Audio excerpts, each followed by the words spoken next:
ભાવનગરના wildlife photographer Jaysinh વી ગોહિલે સરસ મજાના મોરની ફોટોગ્રાફી કરી છે અને ભારતનું રાષ્ટ્રીય પક્ષી મોર છે. ભારતના રાષ્ટ્રીય પક્ષીઓ મોર વિશે ઘણું બધું જાણું છું, જેમાં પક્ષીઓમાં વિશેષ મોર પીંછ ધરાવતો મોર લોકપ્રિય અને સુંદર પક્ષી છે. તે પીછા ફેલાવી અને કળા કરે છે, નૃત્ય કરે છે, તે જોવા મળે છે.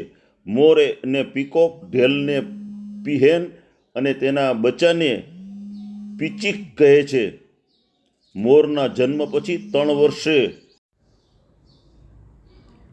મોરની પૂંછડીની લંબાઈ 6 ફૂટ હોય છે અને શરીરની કુલ લંબાઈ 60% કરતાં પણ વધુ હોય છે. લીલો મોર ભારતનું રાષ્ટ્રીય પક્ષી છે, જ્યાં ભૂખરા રંગનો મોર રાષ્ટ્રીય પક્ષી પણ છે અલગ બીજા દેશની અંદરમાં. મોર વિવિધ 11 જાતના અવાજ કાઢી શકે છે. તેની ગહેક કર્ણપ્રિય હોય છે. મોર 16 કિલોમીટરની ઝડપે દોડી શકે છે. કદાવર હોવાથી બહુ ઊંચાઈએ ઉડી શકતો નથી, પણ મોર પાણીમાં તરી શકતો પણ નથી. તેમ છતાં પણ આપણું રાષ્ટ્રીય જે પ્રાણી જે છે મોર, એ ખૂબ અદ્ભુત અને કલાત્મક છે. એની જે સપ્તરંગી જે એની કળા છે એ એક આપણને મનમોહિત કરે છે. એટલે જ ભારતનું રાષ્ટ્રીય પક્ષી મોર છે. મોરનો અવાજ આવતો હોય અને જે વરસાદ માટે જે કરલું હોય, અથવા એના જે મેટિંગ સમયે પણ જ્યારે મોરની એની જે ગહેક હોય, એવા સરસ મજાના ચિત્રો આપણને જયસિંહ વી ગોહિલ ભાવનગરવાળા એ સરસ મજાની વાઇલ્ડલાઇફ ફોટોગ્રાફી દ્વારા એમને મોરના અદ્ભુત ફોટોગ્રાફ્સ એમને લીધા છે અને પોતે એની વિડીયો બનાવી અને સ્કૂલોમાં પણ બતાવે છે. અને એને સરસ મજાના બર્ડ્સ વિશે પણ એમને સરસ મજાની ફોટોગ્રાફી કરી છે. આપ જોઈ શકો છો, જો સરસ મજાના બર્ડ્સને પણ એને એવા સરસ રીતે એને કચકડામાં કેદ કર્યા છે કે જે આપણને નજીકથી જોવા બહુ અલભ્ય લાગે. તો એને સરસ મજાના ટેલી લેન્સથી એને સરસ આ બધા વાઇલ્ડલાઇફ ફોટોગ્રાફી કરી અને બર્ડ્સને પણ સારા એવા કેપ્ચરિંગ કર્યું છે. અને અલગ અલગ વિવિધ પ્રકારના એમને જે પ્રાણીઓ જે પક્ષી છે અને ફ્લેમિંગો જે છે એની પણ સરસ મજાની એને ફોટોગ્રાફી કરી છે.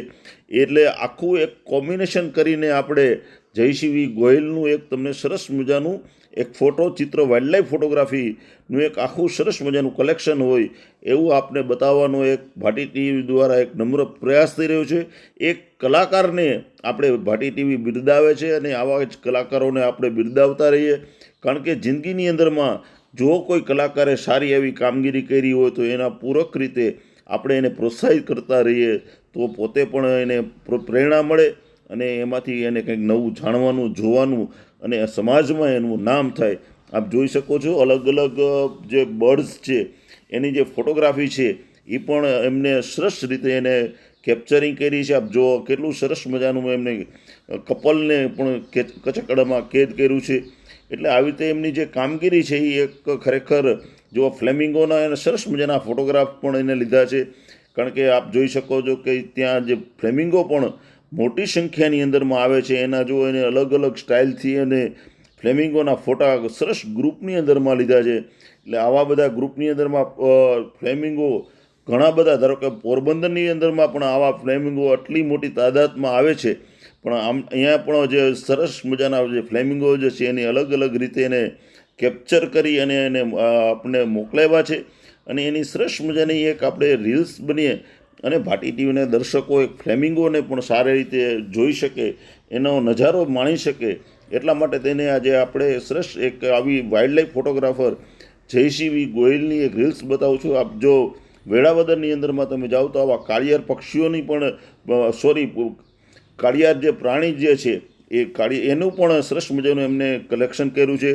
કાળિયાર વિશે તમે વેળાવદરમાં જઈને તમે સરસ મજાના હરણ છે, કાળિયાર છે, એની અલગ અલગ એના જે ઘાસની વચ્ચે હોય છે. કારણ કે એનું ઘાસ અને બંનેનું એનું કોમ્બિનેશન તમને એક સરખું લાગે છે. ત્યારે તો તમને ખરેખર ભાવનગર જાઓ તો વેળાવદર તમે જાજો, અહીંયા કાળિયાર છે, હરણ છે, એ પણ હજારોની સંખ્યામાં, મોટી સંખ્યાની અંદરમાં તમને જોવા મળશે. અત્યારે એની વસ્તી ગણતરી પણ ચાલુ છે અને ત્યાં કેટલા કાળિયાર છે, કેટલા હરણ છે, એની આખી ટોટલી એની માહિતી એકત્ર કરી અને બહાર પાડશે. પણ ખરેખર જે અત્યારે વેળાવદરની અંદરમાં જે કાળિયાર અને હરણની જે વસ્તી છે એ ખરેખર અત્યારે ખૂબ સારી રીતે અહીંયા સચવાય છે. એનું ફોરેસ્ટ ખાતા દ્વારા એનું સરસ મજાનું મેન્ટેનન્સ થાય છે અને સારા મજાના આવા બધા ફોટોગ્રાફીથી તમે જો કાળિયાર સરસ મજાના જો એના શિંગડા જે છે એનું જે કલર કોમ્બિનેશન છે, કુદરતે કેટલો નજારો આપણને આપ્યો છે. પણ આપણી જોવાની દ્રષ્ટિ જો સારી હોય તો તમે આ રીતે સરસ મજાનું નેચરને પણ વાઇલ્ડલાઇફને પણ તમે માણી શકો છો. આવી તસવીરો આપણે જોવા માટે થઈને આપણે ખરેખર જો નીલગાય છે, નીલગાય પણ ત્યાં જોવા મળે છે. તો આવા અલગ અલગ જે પ્રાણીઓ, પક્ષીઓ, સિંહ છે, વાઘ છે, બધા અલગ અલગ પ્રદેશોની અંદરમાં આપણે જઈએ અને આવી વાઇલ્ડલાઇફને જોઈએ તો આપણને પણ ખરેખર નજારો આવો જોવાની મજા આવે અને કંઈક નવું કરવાની આપણને પ્રેરણા મળે. ભાટી ટીવી જયસિંહભાઈને ખૂબ ખૂબ શુભેચ્છા પાઠવે છે.